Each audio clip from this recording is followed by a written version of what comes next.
Vamos a ver cómo, ante los cambios tecnológicos y las diferentes formas de trabajar, las nuevas tendencias en educación, pues conocer más sobre el futuro del trabajo se ha vuelto un tema que nos ocupa y nos preocupa muchísimo.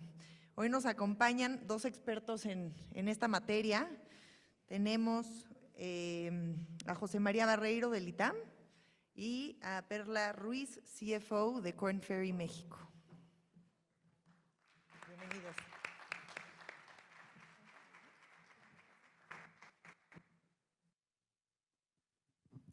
Pues buenos días, muchas gracias. Muchas gracias al ITAM por la invitación, a Silvia por esta constancia en tener este foro en donde podamos hablar, debatir y tener presente esta agenda tan importante, sin duda. También gracias que me acompaña, que en la inclusión me acompañas, es un mundo de hombres, de mujeres, y aquí estamos compartiendo esta mesa.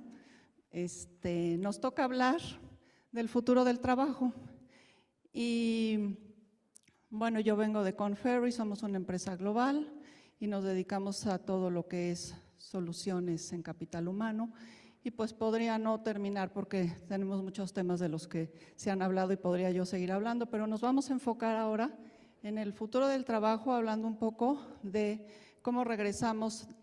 Estábamos antes de COVID, viene COVID, nos vamos a nuestras casas y cómo vamos a funcionar en esta nueva normalidad. ¿Qué pasa con el trabajo presencial? ¿Qué pasa con el trabajo en casa? ¿Cómo nos quedamos en el híbrido? Y cómo nos vemos funcionando. Vamos a dividir esta conversación en dos partes. La primera, tu estudio, que ahorita nos platicas. Y después, no obstante que yo pues trabajo en una empresa global y que tenemos muchos datos que coinciden, pues quise enfocarme a qué pasa en México, no necesariamente qué pasa global, para poder un poco dar visibilidad aquí de cómo estamos viviendo las cosas en nuestro país. Y continuando un poquito con la agenda que se ha venido hablando con los participantes anteriores, solamente quiero poner temas positivos y poner que sí se puede, dejar en las mentes de todos que sí se puede. Nosotros somos una empresa global, aproximadamente 50 años, 11,000 colaboradores y hoy el 60% de todos esos 11,000 somos mujeres. Sí se puede. El 50% de todos esos 11,000 ya somos mujeres en puestos de liderazgo dentro de Korn Ferry, sí se puede. Y en México, la organización, hoy, el 50%, un poco más, somos mujeres en puestos de liderazgo, sí se puede. Es cultural, es desde las agendas de los líderes, es desde las agendas de las empresas, sin duda, es desde las agendas de la organización civil, del gobierno, es un tema cultural, pero tenemos que ponernos en la mente que sí se puede. Yo trabajo en una empresa, colaboro en donde soy testigo y soy un ejemplo de que sí se puede. Y esa es la mente que tenemos que tener. Y sin más, tú empiezas. Sí, pues muchas gracias. Yo encantado de estar aquí. El día de hoy realmente lo que quiero es hablarles un poco sobre el futuro del trabajo. Desde hace 3 años, soy investigador del ITAM. Desde hace 3 años llevo estudiando el cambio al trabajo remoto que vimos forzosamente en 2020 y que ahora, o sea, lo que les voy a mostrar es que claramente está aquí para quedarse y quiero hablarles un poco de las implicaciones que eso tiene y en particular de las implicaciones que tiene para hombres versus mujeres y los retos que eso trae para las organizaciones, digamos, de manera general y también para estas brechas de género. Entonces, sí, perfecto. Entonces, sí, esta presentación, o sea, quiero que la pensemos como el futuro del working from home, del trabajo remoto. Y para darles algo de contexto, o sea, de dónde viene esto. Entonces, como les dije, desde 2020, con 2 coautores de la Universidad de Stanford y de la Universidad de Chicago, llevamos levantando encuestas en Estados Unidos. En este momento estamos encuestando a 10,000 personas a nivel mensual. Este es el Sway Survey of Working Arrangements and Attitudes. También hacemos una encuesta con otros colaboradores en más de 20 países, 1 o 2 veces al año. y trabajamos en una encuesta de 500 directores, típicamente CEOs y CFOs en Estados Unidos. Digamos, y nuestros resultados han salido en gran parte de la prensa de negocios, en la literatura académica, y tenemos esta página wfhresearch.com donde pueden encontrar donde diseminamos todos nuestros resultados. Entonces ahí pueden encontrar lo que les interese. Entonces, a ver, el cambio a trabajo remoto, si quieren, esta es como la visión de largo plazo. O sea, antes del 2020, las tecnologías que permiten el trabajo remoto, lo que han hecho es básicamente aumentarlo por el tiempo. Entonces, digamos, antes de la pandemia se doblaba más o menos cada 15 años y si miramos en 2019, más o menos el 5% de los días laborales en Estados Unidos se hacían de manera remota. Y ahí viene el 2020, en el que básicamente todos los que podíamos hacer nuestro trabajo desde casa, básicamente lo hicimos. Entonces, más del 60% de los días laborales fueron remotos más o menos hace 3 años. Y desde ese entonces viene bajando. Pero si me enfoco en la parte, si me enfoco digamos, en esta parte post-pandémica, lo que vemos es que sí ha venido bajando el trabajo remoto del pico de 2020, pero lo que vemos en este momento es que realmente ha cambiado el paradigma, que digamos desde la segunda mitad de 2022, más o menos un 28 o 30% de los días laborales en Estados Unidos se están haciendo de manera remota. Estos son 5 veces más de lo que veíamos antes de 2020. Entonces, claramente hay un gran cambio. Y digamos, para empezar, déjenme mostrarles que si miramos hombres versus mujeres, vemos básicamente lo mismo. Las diferencias son muy, muy, muy pequeñas. O sea, realmente la trayectoria es la misma y entonces esto va a afectar, digamos, el mercado laboral de ambos. Y de manera global, como les conté, tenemos una encuesta en la que vamos a más de 20 países y si nos enfocamos en las personas que tienen licenciatura, que son graduados de la universidad, vemos que es una tendencia a nivel global. Es una realidad en las Américas, en Europa, en Asia. Todavía no tenemos muchos datos de América Latina. La próxima iteración de esta encuesta mundial vamos a tener a México y Brasil al menos para poder decirles un poco más de ello, pero con Perla creo que vamos a hablar un poquito más de cómo es el panorama en América Latina versus el resto del mundo. Y para darles una idea, digamos, hay 3 grupos de personas en la fuerza laboral en este momento, por lo menos en Estados Unidos. Más o menos un 60% de la gente está trabajando 100% presencial. Esos son los de la barra azul. Estos en la mayoría de los casos son personas que tienen que estar en el lugar de trabajo para hacer su trabajo, ya sea porque trabajan en una tienda, en una fábrica, ese estilo de cosas. La mayoría de los que estamos aquí sentados estaríamos probablemente en la barra amarilla, son 28 o 30% de la fuerza laboral que está en modalidad híbrida, o sea, yendo al lugar de trabajo algunos días a la semana, quedándose en casa los otros días.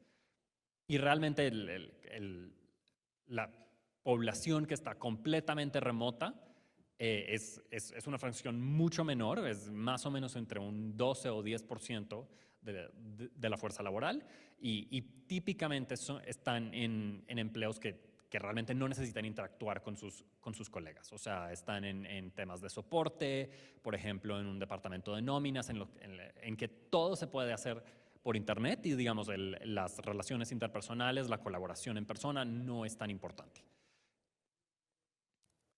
Ahora, como les dije, ¿dónde empezamos a ver diferencias entre hombres y mujeres? No las vemos, digamos, en la cantidad de trabajo remoto que están haciendo en este momento. Las vemos más en sus preferencias. Cuando les preguntamos a las personas cuántos días les gustaría trabajar desde su casa a la semana, después de la pandemia, vemos que en general las mujeres lo quieren hacer más que los hombres, las personas que tienen hijos lo quieren hacer más que las que no tienen hijos. Entonces, digamos, si empezamos a comparar a un hombre que no tiene hijos versus una mujer que sí tiene hijos, ahí es donde vemos la mayor diferencia. Y entonces, en la medida en que distintas personas tienen distintas preferencias por flexibilidad, por trabajo remoto, esto puede crear un problema para los directores y para las organizaciones que tienen que manejar esas preferencias y decidir si las van a acomodar o si las o si van a básicamente a agarrar a todos y pedirles que hagan exactamente lo mismo y que tengan las mismas modalidades. ¿Esto por qué es importante? Porque, de nuevo, ¿por qué venimos a los lugares de trabajo? Especialmente la mayoría de nosotros que tenemos, o sea, empleos de índole profesional, de índole gerencial, en las que la interacción es tan importante. Si le preguntamos a la gente cuál es la principal razón por la que les gusta o les parece importante ir al lugar de trabajo, digamos, el número uno es colaborar face to face, colaborar presencial. El número dos es socializar y básicamente crear vínculos con mis colaboradores. Esto es, entonces, digamos, si empezamos a tener una fracción de la fuerza laboral, ya sean hombres, sean mujeres, sean minorías, etcétera, que no vayan a la oficina tanto, pues entonces estamos perjudicando parte de ellos. Y es más, recientemente hemos estado haciendo preguntas de qué tanto tiempo los trabajadores básicamente reciben de mentoring y qué tanto tiempo reciben de mentoring, en particular cuando van al lugar de trabajo, a la oficina o cuando se quedan en casa. Y vemos que hay una diferencia significativa, o sea, cuando las personas se quedan en casa, típicamente reciben 25% menos de mentoring, pero esta diferencia es especialmente grande para las mujeres, para los hombres es más disminuida. Entonces, para nosotros es un tema muy importante pensar bien cómo se van a manejar estas distintas preferencias, cómo se van a organizar las actividades de manera presencial versus de manera remota, porque, o sea, digamos a largo plazo que las mujeres no reciban mentoring, lo que quiere decir posiblemente es que básicamente estamos haciéndole daño a su potencial y a su carrera, mientras que no para los hombres. Entonces, si quieren, los dejo aquí con algunos retos y algunas oportunidades, o sea, cómo podemos acomodar las preferencias de las mujeres sin básicamente cortarles las alas, cómo podemos hacer que la flexibilidad la aprovechen la mayoría de las personas y en particular las mujeres que tienen mayor preferencia por flexibilidad.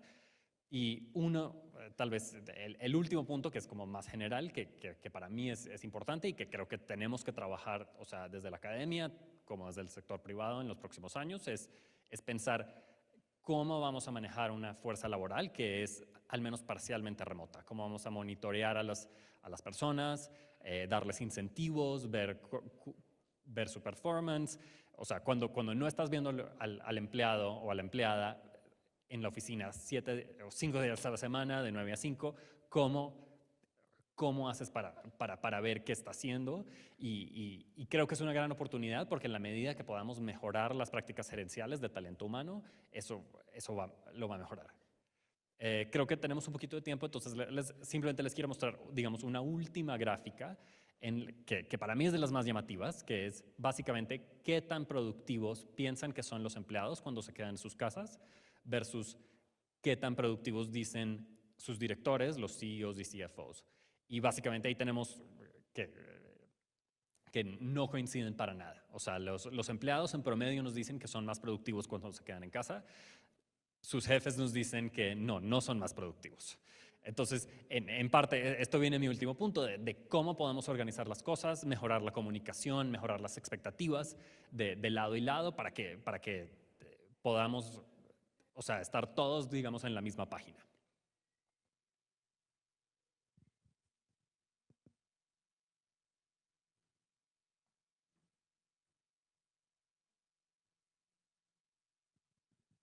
Muchas gracias, José María. Pues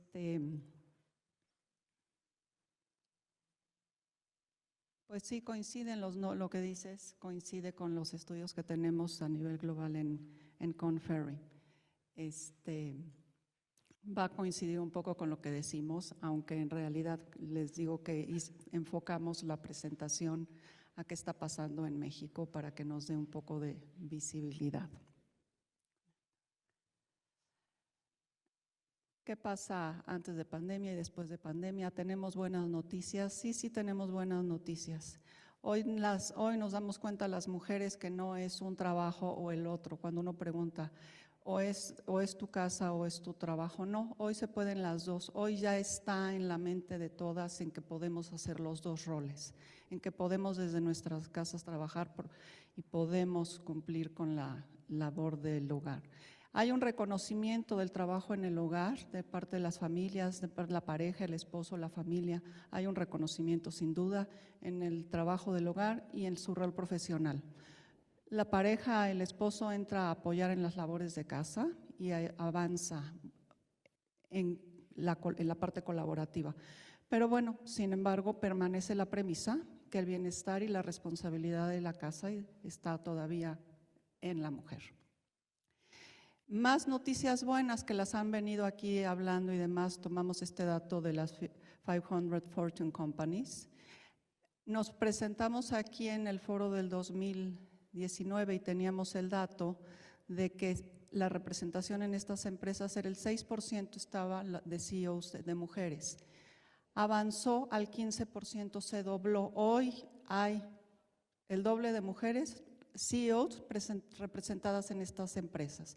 Y se predice que será el 30% de mujeres que estarán liderando estas empresas para el 2025. Si avanzamos, son buenas noticias, es una agenda que no puede descansar. ¿Qué es lo que no cambia? La percepción de las cosas. Aquí está el dato, esto no cambia. Se ha hablado mucho del tema de la carrera, de cómo darle continuidad, cómo tener la claridad desde los inicios, en la universidad, desde la preparatoria. Le preguntan a las CEOs, ¿cuándo se dieron cuenta que podía ser CEO? El 65% todavía contestó que alguien les dijo que podía ser. El 16% lo entendieron cuando ya estaban en los puestos altos, en las C-suite, en donde ya tenían acceso a las juntas, a los boards, a los comités.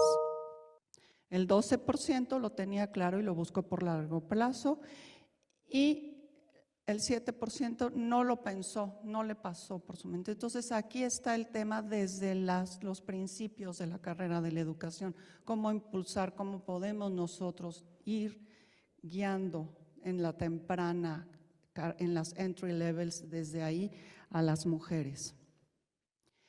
Nos presentamos aquí, les traje esta porque la verdad es que vivimos en un mundo que cambia todos los días, vamos a un ritmo que no nos detenemos. En el 2019 presentamos del lado izquierdo que dijimos aquí en este foro que se preveía que 75 millones de puestos desaparecerían para el 22. No sabíamos que iba a venir pandemia, no sabíamos que nos iba a cambiar tanto el mundo, pero que iban a desaparecer y que iban a cambiar las cosas a la luz de los avances tecnológicos como la inteligencia artificial, la robótica y la nanotecnología. Hoy estamos aquí sentados y estamos hablando que probablemente esta presentación la pudo haber ya hecho la inteligencia artificial, el GPT. Hoy está aquí, increíble, o sea, lo dijimos en el 19 y dice uno, pues sí, ¿de qué está hablando, no? Pero hoy está aquí, es increíble los cambios que tenemos y la rapidez. Ya está la robótica, funciona en las empresas, está la nanotecnología, sigue la biotecnología con muy fuerza ya entrando y empujando, y todo lo que no hemos visto, todo lo que no conocemos, los puestos que se van a crear y que hoy no existen, etcétera. Gestionar el talento siempre es importantísimo y se tiene que adaptar a estas realidades. Voy a la gráfica que nos presentas y efectivamente nuestros números coinciden, a nivel global coinciden, a nivel Latinoamérica y a nivel México cambian un poco. ¿Qué es lo que nosotros vemos en el futuro desde nuestra óptica en Conferri? Por la información que tenemos en las empresas en México. 3 grandes retos, más allá del género del cual se ha mencionado aquí desde el inicio del seminario. Primero nos presentamos con 2 mundos laborales, estas gráficas y demás que nos hablan de países desarrollados con números que están donde hay mucha más tecnología y muchos más avances. Y entonces, ¿qué sucede? Nosotros vemos en México que ese 28% que mencionas baje un poco más a que quede como en el 25%. Hoy sí es una realidad que los trabajos remotos ya están dados y no hay nueva creación de empleos ahorita para trabajos remotos. Probablemente sea la situación económica que viven los países y demás, pero quien ya trabaja remoto se queda remoto 100% y no se van a formar ahorita nuevos empleos. ¿Cuál es el desafío que presentan las empresas mexicanas? La facilidad para otorgar el trabajo en casa. ¿Cómo le hago? Y aquí viene el segundo punto del reto, que es de lo que hemos estado hablando también, lo mencionaron mucho en el panel anterior, la cultura. Entonces tenemos las empresas globales, que hablamos ya del cambio de la narrativa, es un líder, empodera, confías, guía en tu crecimiento, y tenemos las empresas todavía mexicanas que hablamos del jefe, no del líder. Hablamos en que el liderazgo se basa en control, y la gráfica que la última que pones, en donde no es la misma realidad en el tema de la productividad, se coincide, se sobresatura de trabajo a las personas que están remotas para pensar que tienen el control y que así hay un retorno en la compensación, porque no coincide en que son productivos desde su casa. Este es nuestro segundo reto. El tercer reto es el generacional. Ya más allá del tema no nada más de género, tenemos el tema generacional. ¿Qué pasa? Con mucha facilidad regresamos, a mí me dicen tiene que ser híbrido, me adapto, soy flexible, me busco mi espacio para trabajar y demás. Pero ¿qué pasa con las generaciones nuevas que tenemos? Que ya tenemos a muchas generaciones trabajando juntas y que tenemos que conciliar estos valores y las estructuras que cada una de ellas tiene. ¿Qué pasa con una generación Z? Les voy a poner un ejemplo, nos llega una petición de una solicitud de una persona y llegan los jóvenes y dicen, si no es remoto no quiero el trabajo, ok, pero mira, tienes todo esto, bueno, ¿cuál es el horario? No, pues, ¿cómo el horario? Pues 6 horas, 8 horas, ok, te puedo hacer las 6 horas de 3 de la tarde a 8 de la noche pues porque en la mañana voy a entrenar, tengo que pasear a mi perro, tengo que arreglar mi casa, hacer mi súper y me voy a poner a trabajar a las 3 de la tarde. Te lo voy a hacer, pero no puedo tener horario. Encuentran no están dispuestas las generaciones ya a dejar el balance que encontraron en COVID y dicen, sí le entro al trabajo, pero my way. No puedo porque no voy a dejar de entrenar, de veras no voy a dejar de pasear a mi perro y probablemente tenga 2 trabajos porque hace pero además tiene una aplicación y además tiene pero colabora en adoptando perros. De en verdad, así es como se nos presentan las cosas. Ese es el tercer reto, el generacional. Quiero un poco para ir cerrando esta conversación porque yo me podría seguir y seguir. Sin duda este es un foro de mujeres en donde nos tenemos que ayudar y nos tenemos que inspirar. Esta es una lámina que les dejo en donde sin duda el trabajo de nuestras habilidades y nuestras competencias es todos los días y las construimos diarias. Les pongo esto que se necesitaba en el 2015, la presentamos aquí, que se necesitaba en el 2018, la presentamos aquí. Y les puse, si se dan cuenta ahí es 2018, perdón, ¿qué se necesitaba en el 2018 como primera competencia? El Analytical Thinking and Innovation. ¿Por qué no está hoy en el 2023? Porque lo hace la inteligencia artificial. Ya no necesito probablemente la competencia. ¿Qué competencia sí necesito? La agilidad, mi actitud activa del aprendizaje y del cambio, la inteligencia emocional. ¿Qué sí necesito sin duda? Y por eso lo marqué. El critical thinking, sin duda, porque ya tengo la data que me da la inteligencia artificial, pero ¿quién la va a analizar? ¿Quién la va a analizar? Sin duda, las competencias de liderazgo y de comunicación se vuelven muy importantes. Sin duda, en las organizaciones en donde no está la estrategia, sino nada más se ejecuta, hoy se vuelve muy importante la orientación al resultado, el action oriented. Sin duda, el manejo de ambigüedad. Y resolver siempre tener la capacidad de resolver, la creatividad para resolver problemas complejos. Nuestras competencias cambian a partir de donde trabajamos, a partir de cómo vivimos nuestras experiencias y todos los días tenemos que trabajar en nuestro autoconocimiento para saber qué necesitamos para poder avanzar en nuestra carrera profesional. También se ha comentado desde el inicio del foro, les dejo yo aquí a todas, tips prácticos en mujeres en liderazgo. Hablabas de la mentoría, sin duda, sin duda. La mentoría es importantísima. Definir la ruta, regresamos a la lámina anterior. ¿Quién le dijo que podía ser CEO? Visionémonos, nos tenemos que ver, tenemos que trazar nuestra ruta y a dónde queremos llegar. Y por último, nada más para terminar, decir que sin duda, todas mencionaron la agenda del 2030, que es tan importante. Sin duda, todo se logra a través de las personas y sin duda el inicio de todas las cosas es siempre saber gestionar el talento. Muchísimas gracias. Muchas gracias por compartir conmigo.